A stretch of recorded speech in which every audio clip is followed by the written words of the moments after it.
Olá, você que deseja reprogramar a sua mente e transformar a sua vida. Esse é o tema do nosso podcast de hoje. Eu sou Ana Sueli Pinho, sou professora, doutora na área de educação e sou influenciadora de pessoas que desejam transformar a sua vida. E nesse podcast estou aqui ao lado de César Bandeira, que vai se apresentar para a gente. Tudo bem, César? Tudo bem, e você? Ótima agora. Olá, eu sou César Bandeira, 27 anos de carreira, mais de 6.000 pessoas lideradas, administrador de empresas e coach de pessoas e de carreiras. É maravilhoso, César, quando você fala que você tem 27 anos de carreira e quando a gente olha para esses nossos percursos e a gente entende o quanto a gente aprendeu ao longo desses anos. Eu sou professora, eu conto uma história de que eu já nasci professora, mas na verdade eu tenho 30 anos de carreira, me conecto com essa profissão, me reconheço professora como parte do meu propósito de vida e é maravilhoso estar aqui com você nesse momento para compartilhar essas nossas experiências, não é? Exato, Ana. Logo eu aprendi, Ana, que a chave da evolução estava em aprender a lidar com pessoas. Eu lembro que meu pai, lá atrás, não queria que eu trabalhasse cedo, queria que eu fosse médico. Não conseguiu comigo, virei administrador de empresas, conseguiu com minha irmã. E eu falei para ele, pai, eu não quero passar o início da minha vida estudando. Eu quero evoluir rápido. E para evoluir rápido, eu preciso interagir com pessoas. Fui procurar emprego num shopping center. Eu sou de Recife, lá em Recife.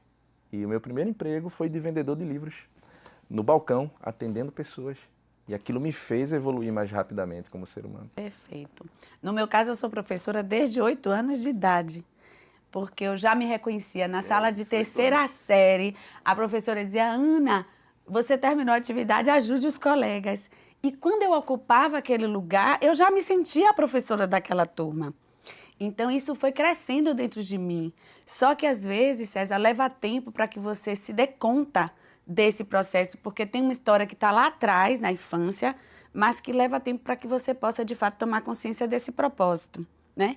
E aos 13 anos eu virei professora mesmo. Eu dava aula, eu estudava de manhã e dava aula... Não, eu dava aula de reforço escolar para 12 vizinhos que moravam no mesmo prédio. Fantástico. Então, ali, o que eu ganhava das aulas que eu dava, eu pagava as minhas aulas particulares. Eu estudava em escola pública e eu tinha consciência de que eu precisava aprofundar conhecimentos. E aí eu fazia aulas de matemática e de língua portuguesa, porque eu sabia que eu precisava investir mais, porque eu precisava me diferenciar. Eu sou a filha mais velha de uma família de 4 irmãos e eu sabia que a educação era a única forma de eu transformar a minha vida e a vida da minha família. E foi exatamente isso que aconteceu.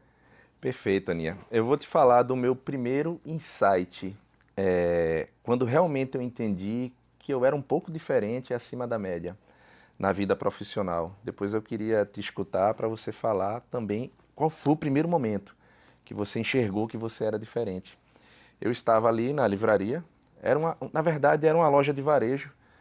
O carro-chefe da loja eram os livros, que eram vendidos ali, principalmente em época escolar, mas também tinha eletrônicos, cartuchos de impressora e tudo mais.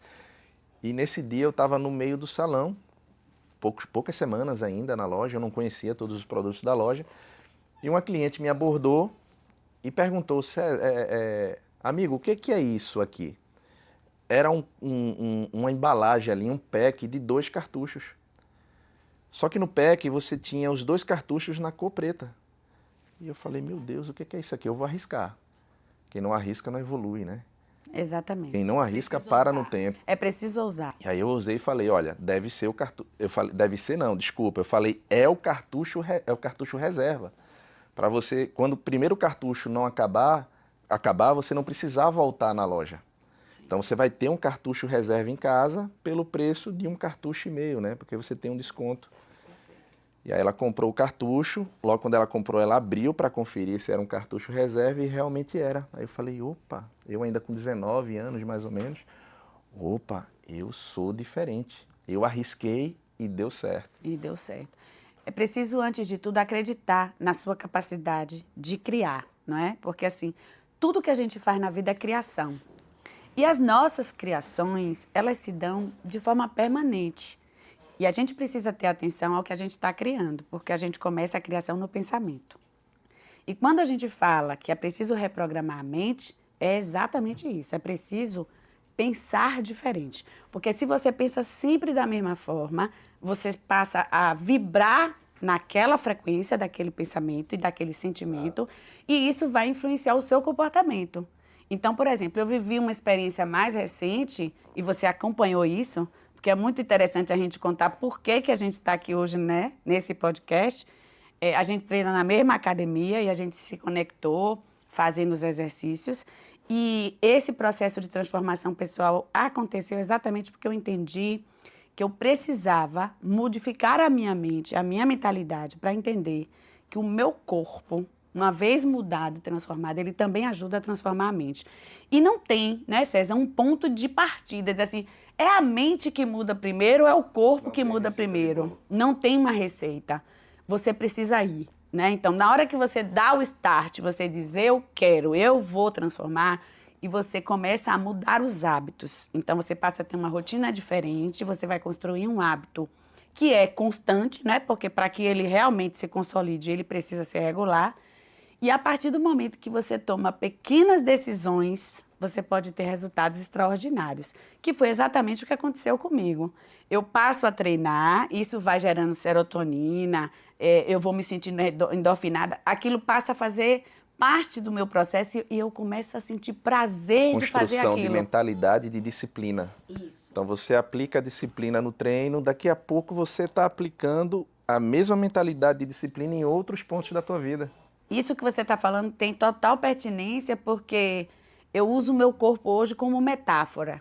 Então eu digo, olha, se eu consigo pensar diferente sobre a pessoa que eu quero ser do ponto de vista do meu corpo e da minha saúde, e aí eu consigo sentir quem é essa pessoa, como é que eu quero me sentir a partir desse processo de transformação, eu decido que comportamentos eu preciso adotar para alcançar esse resultado que eu defino como, né, o resultado que eu desejo alcançar.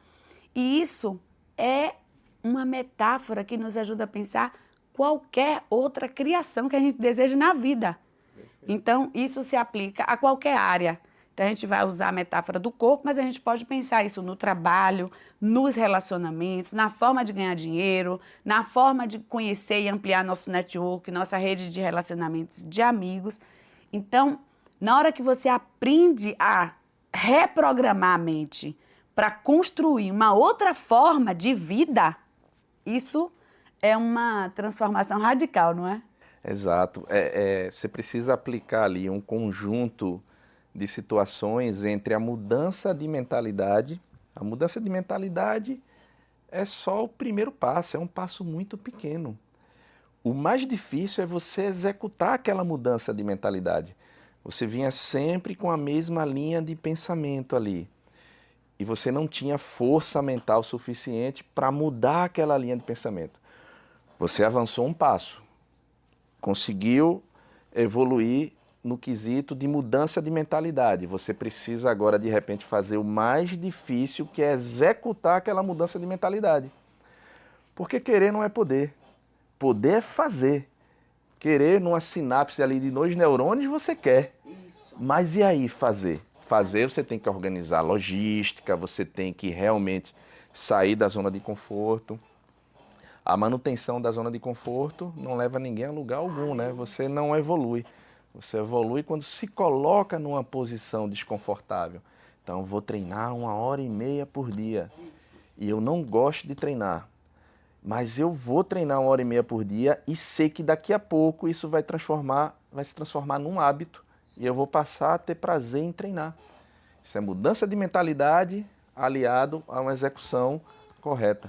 Eu concordo exatamente com o que você falou. E dando sequência a essa nossa conversa, esse bate-papo está muito interessante, eu queria que você refletisse comigo o que é que define a mentalidade de uma pessoa vencedora. O que define, Aninha, uma mentalidade de sucesso é a prática do accountability. O que é isso, César? Colocar as desculpas de lado e assumir a responsabilidade pela solução dos problemas. O problema é vida. Os problemas vão sempre aparecer. Eu preciso desejar os problemas, senão não evoluo. Ninguém evolui se tiver tudo em conformidade, se eu estiver na zona de conforto. E eu só saio da zona de conforto se eu estiver disposto a lidar com os problemas. E para lidar com os problemas da melhor forma, eu preciso tirar as desculpas de lado, porque desculpa tem relação com fuga do problema, assumir o problema, trazer a responsabilidade para mim e agir, que é o mais difícil. Querer agir, de novo, é muito simples, mas executar a solução do problema é que realmente é difícil.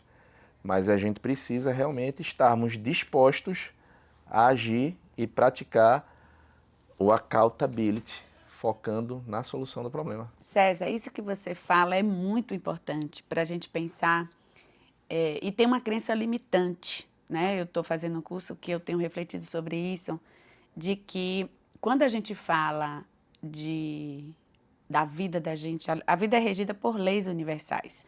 E essas leis, elas regulam a nossa vida. Então, tudo que a gente faz são efeitos. Então, é uma lei de causa e efeitos. Então, se eu estou produzindo efeitos que não são os desejáveis, eu preciso modificar as causas, que é exatamente o que você está dizendo. Eu preciso assumir as responsabilidades para que eu possa, então, produzir os resultados que eu realmente desejo.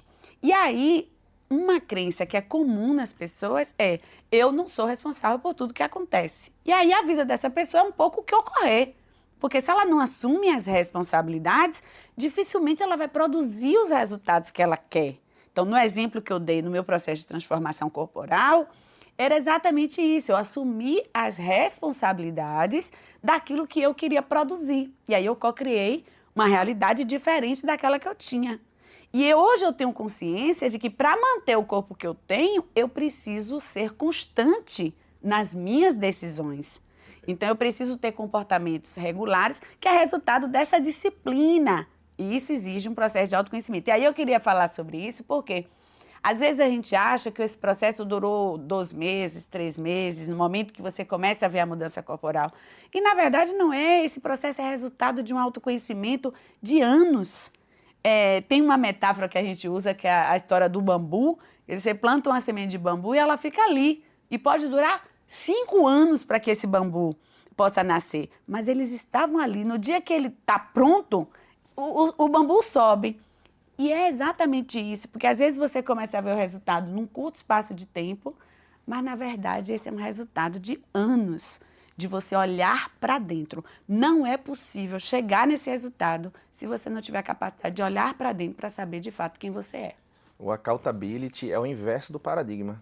O paradigma é a crença limitante, me limita. O accountability quebra todos os paradigmas, um por um. E é assim que a gente consegue evoluir e mudar o status quo, né, do lifestyle. Quebrando paradigmas, praticando accountability. Ana, essa pergunta que eu vou te fazer, você sabe a resposta porque você praticou isso com exatidão. Conta pra gente, qual é o segredo, o grande segredo, a receita de bolo das pessoas de sucesso? Vamos lá, César. Na verdade, eu não acho que tenha um segredo, nem tem uma receita. Cada pessoa vai encontrar a forma de construir o seu processo de transformação pessoal. Mas tem alguns processos que precisam ser assegurados para que o resultado seja aquilo que a gente deseja. Na minha experiência, eu precisei tomar uma decisão. Eu tenho aprendido que na vida a gente faz escolhas. E quando a gente faz escolhas, a gente precisa olhar o que é que eu desejo para a minha vida. Então, eu olho para mim e olho aquilo que eu quero alcançar. E aí eu preciso considerar, porque se eu não escolher o que eu desejo, dificilmente eu vou conseguir manter, né? Porque é o meu desejo que mantém a constância. Perfeito. Eu preciso definir requisitos que me possibilitem alcançar esse resultado. E aí esses requisitos, no meu caso, eu preciso pensar, eu vou transformar como? Como é que eu vou fazer isso, né? Então, eu preciso decidir se eu vou para academia, vou decidir quantas vezes eu vou treinar, se alguém vai me ajudar, como é que eu vou fazer, qual é a constância que eu vou fazer isso, como é que eu vou organizar isso dentro da minha rotina, que horas é melhor, que horas eu vou ter melhor desempenho, que hora eu vou conseguir manter constância. Porque se eu não considerar a minha rotina, dificilmente eu vou conseguir manter aquilo que eu estou me determinando. Então, eu decido esses requisitos. E ao decidir os requisitos, eu vou avaliar as minhas alternativas. Porque esses requisitos estão casados. Então, qual é a academia mais perto? Onde é que eu vou conseguir fazer isso com mais facilidade? Porque se eu colocar obstáculos, isso vai me impedir de ser constante. E isso vai atrapalhar o meu processo. Na hora que a gente, então, avalia as alternativas, isso eu estou falando em relação à atividade física. Mas não é só isso. Porque para gerar transformação pessoal, eu preciso cuidar de várias áreas da vida. Então, eu precisei mudar a minha prática, né, da atividade física, mudar a minha alimentação, porque, de fato, todo o processo de transformação não acontece só por causa do treino, é preciso mudar a alimentação. E eu fui estudar sobre isso, porque se a gente não pratica, a gente não vai compreender como é que isso acontece. Então, eu precisei entender os alimentos que eram inflamatórios, o que é que eu precisava mudar na minha alimentação, eu precisava regular a quantidade e qualidade daquilo que eu realmente consumia. E essas práticas é genial, César, porque na hora que você muda e passa a inserir o treino e muda a alimentação, isso repercute na sua necessidade de hidratação, porque quem treina tem que beber água. Então você passa a beber mais água e hidratar o corpo, que é fundamental para o processo, né, da sua composição corporal. E isso vai impactar no seu sono. Então ter uma rotina de sono regular é fundamental para que todo esse processo aconteça. E isso tudo vai gerar uma necessidade de elevação da sua autoestima, de autocuidado, que vai repercutir diretamente no seu processo de autoconhecimento. Eu juro a você que todo esse processo que eu vivi me tornou uma outra pessoa. E não tem volta, né? É um caminho sem volta. E hoje você é mais feliz. Muito mais feliz. A alegria é uma emoção que me define muito, porque eu sempre sou muito assim, extrovertida. Quem me conhece sabe, eu dou boas risadas, né? Eu sou famosa pelas minhas gargalhadas, mas hoje eu tenho uma sensação de bem-estar. Então, é uma felicidade de estar comigo. Então, me encontrei comigo, me conecto com essa história e eu quero que essa história possa ser reverberada para a transformação da vida de outras pessoas. Você sabe, Aninha, que eu ensino as pessoas, eu também ensino as pessoas a curtirem o processo, a situação que elas não querem executar com felicidade. Sim. Você quer saber como é que a gente curte um processo, uma situação que eu não quero fazer? Como é que você consegue viver essa situação chata que eu realmente não quero fazer de uma forma feliz e com alegria? Pensar no resultado, é o que você acabou de falar. Eu não quero executar isso aqui porque vai me trazer muito desconforto. Quando você mira no resultado que você vai ter com aquela execução ali, você consegue fazer a execução com alegria e com felicidade. Verdade. E os resultados começam a chegar. E aí você começa a observar, porque você passa a ser um observador da sua própria vida. Porque você não vive mais no automático. Você precisa prestar atenção no que está acontecendo. Isso vai exigir presença. Você não pode mais ligar o botão e sair andando. Não. Eu preciso entender as minhas emoções. Eu preciso entender por que eu estou sentindo, por que eu estou indisposto hoje. Rotina, não é isso? O que é que impactou na minha disposição? Por que eu estou sem conseguir, o sono não tem a qualidade normal? Por quê? Então eu preciso perguntar mais sobre o meu estado naquele momento, né? E por que isso está acontecendo. E o resultado é um incentivo para você continuar em frente. Você vai observando o resultado, a evolução demonstrada através do resultado, você vai se auto-incentivando para continuar em frente. Perfeito. Você me perguntou sobre o que faz, não é? Uma pessoa de sucesso. Eu queria saber da sua experiência, como é que isso acontece. Como chegar ao ponto do sucesso? Isso, esse seu processo de lifestyle, como você utiliza isso em seu benefício e também influenciando as pessoas com quem você interage. Mentalidade vencedora, mentalidade de otimismo, entender que os problemas que acontecem, desejar, na verdade, os problemas que acontecem, porque é no problema que eu mais cresço, mais evoluo. Então a gente precisa desejar o problema, sermos solucionadores de problema. E aí você consegue adotar para dentro do seu lifestyle um estilo de vida, um status quo de felicidade plena. Por mais que você esteja vivendo ali um momento conturbado, de dificuldade, não tem segredo. Deseja o problema e pratica o otimismo. que as coisas acontecem da melhor forma. Isso que você está falando, para mim, me toca profundamente, César, porque eu tenho um perfil pessoal e comportamental de solucionadora. Então, não existe um problema que eu não acredito que tenha a solução, porque eu vou atrás da solução. Perfeito. Só que, recentemente, eu vivenciei um aprendizado que eu acho que pode ser muito importante para a nossa audiência. Porque, assim, como eu sou solucionadora e eu tenho pressa de resolver as coisas, né? E no processo terapêutico eu fui entendendo que as soluções que servem para mim nem sempre são as mesmas soluções que servem para os outros. E às vezes a gente, no ímpeto de querer resolver e solucionar as coisas, a gente pode querer utilizar ingredientes que são nossos, que não se aplicam na vida da outra pessoa. Então eu tenho aprendido que para ajudar as pessoas a solucionar os seus problemas, eu preciso ser e desenvolver uma capacidade de acolhimento e de empatia do outro para que o outro possa solucionar os seus problemas utilizando os seus próprios ingredientes, os seus recursos, e não os meus.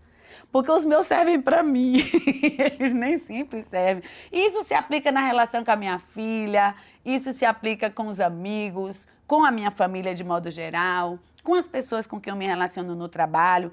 Então, desenvolver uma capacidade de olhar para a gente, mas, sobretudo, olhar para as pessoas com quem a gente está interagindo, encontrar nelas os ingredientes que elas precisam para fazer essas soluções. E às vezes é dando uma dica, às vezes é fazendo uma pergunta, é deixando o outro também desenvolver um processo de autoconhecimento, porque se eu quiser resolver todos os problemas dos outros, eu termino aumentando os meus problemas, e isso não é o propósito da vida da gente. Perfeito. A ideia não é dar o peixe para a pessoa, né? Ensinar a pessoa a pescar. O processo, ele é o mesmo, mas a forma de executar o processo varia de perfil a perfil.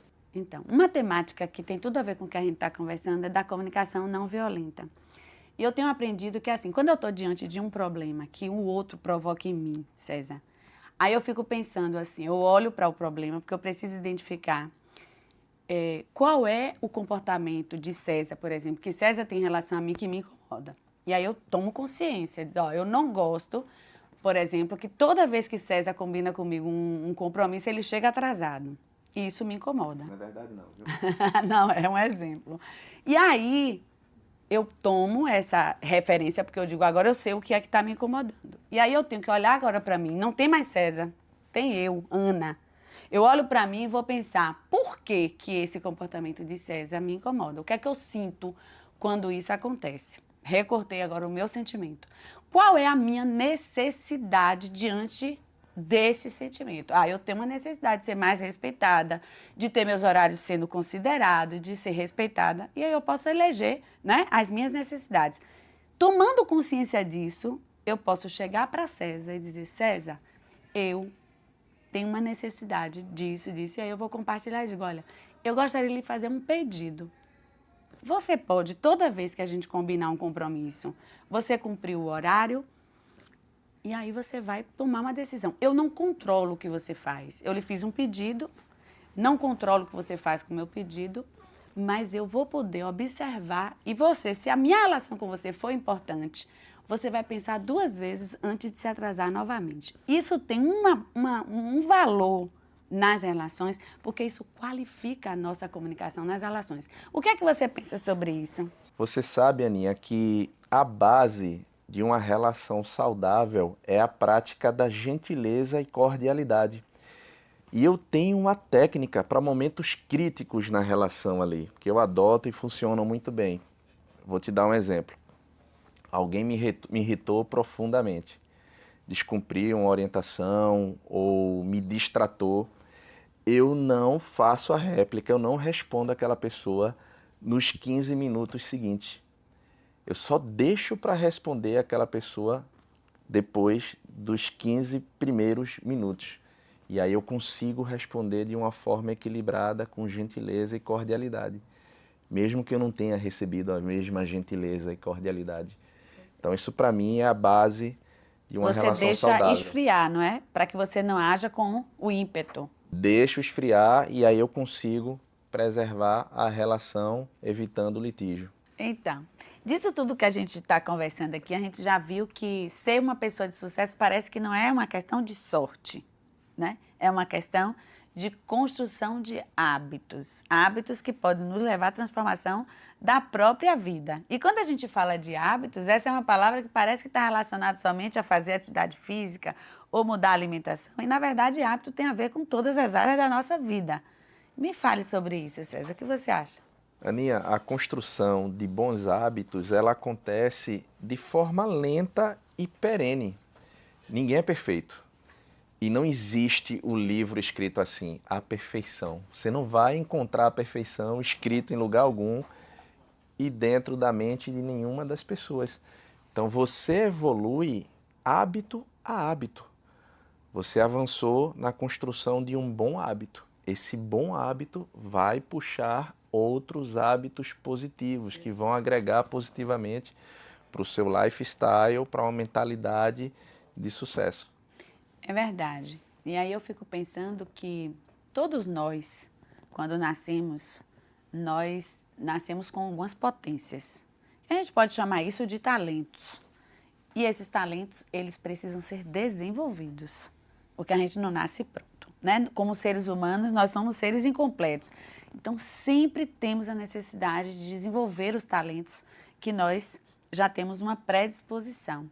E eu aprendi recentemente, César, e isso que eu desejo para a minha vida hoje, é que tomar consciência dos meus talentos, desenvolvê-los para que eles se tornem cada vez mais potentes, para que, ao colocá-los a serviço das outras pessoas, eu possa, de fato, cumprir o meu propósito na vida. E eu acho que é isso que eu quero fazer da minha vida daqui para frente, tomando as minhas histórias e as minhas experiências como fundamento para esse processo de contribuição da transformação da vida de outras pessoas. Perfeito. Existem os talentos natos, que são aqueles talentos com os quais nós nascemos com eles, e existem os talentos inatos. Os talentos natos eu os desenvolvo, porque eu já tenho eles dentro de mim. Os talentos com os quais eu não nasci com eles, eu tenho que buscar informação. A informação faz parte do crescimento da gente, a informação de qualidade, a busca constante por informação de qualidade. É assim que eu desenvolvo os talentos inatos. Porque, na verdade, é como você tem uma semente e você quer que essa semente dê fruto. Para isso, você precisa fazer a gestação dessa semente, né? Cuidar, vivenciar o processo. E o processo sempre inclui aprendizagens, né? Então, é isso que você diz, é preciso seguir aprendendo cada vez mais para que a gente possa, de forma constante, alcançar o resultado que a gente deseja. Perfeito. Aninha, esse encontro, esse podcast foi patorável. Eu tenho a convicção de que nós ajudamos muitas pessoas que estão do lado de lá. Então, queria ouvir um pouco de você, se você também tem o mesmo entendimento que eu. Mas antes, falar do meu Instagram, né, para que me sigam, César com S, C-E-S-A-R, Bandeira Luz, S-L-U-S. De fato, foi extraordinário esse momento, a gente pôde compartilhar as experiências e, com isso, influenciar a transformação da vida de outras pessoas. Então, você que deseja saber mais sobre os conteúdos que tratamos aqui no podcast, pode me acompanhar no meu Instagram, @AnaSueliPinho, ou no meu canal do YouTube, que tem também essa, Ana Sueli Pinho, e a gente segue refletindo sobre essa temática.